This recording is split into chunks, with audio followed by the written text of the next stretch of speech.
Nagtipon-tipon ang supporters ni dating Pangulong Rodrigo Duterte sa iba't ibang bahagi ng Pilipinas at sa ibang bansa para ipanawagan ang kanyang pagpapabalik sa Pilipinas.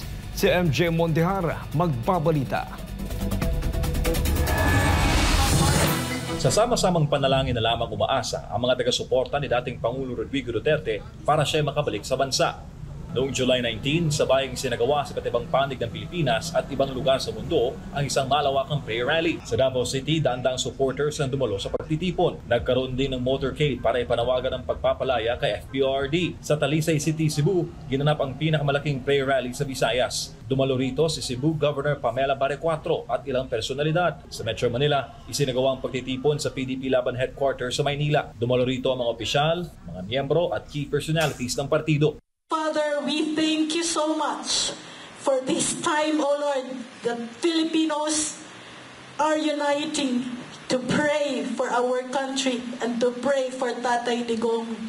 Lord, alam niyo po sa puso namin kung bakit namin ipinapanalangin si Tatay Digong. He has been a symbol of change, a symbol of hope, a symbol of justice, a symbol of integrity for us. Kaya nananalangin kami, O Diyos, for your favor to be upon him.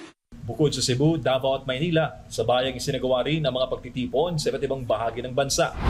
Sa The Hague, Netherlands, dumalo sa prayer rally si Vice President Sara Duterte para kay FPRD. Naroon din sina attorneys Jimmy Bondoc at Vic Rodriguez, pati na si Senator Robin Padilla at kanyang pamilya. Gate ng mga taga-suporta, hindi sila titigil sa prayer gatherings hanggat hindi na ibabalik ng buhay sa Pilipinas ang dating Pangulo. Batay sa May 2025 survey ng Pulse Asia, 58% ng mga Pinoy ang tutol sa pag-aresto kay Duterte kaugnay ng investigasyon ng ICC. Ipinakikita rin ng datos na nakikisimpatya pa rin ang mayorya ng mga Pilipino sa kalagayan ng former Chief Executive. Para sa Diyos sa Pilipinas kung mahal, MJ Mondihar, SMNI News.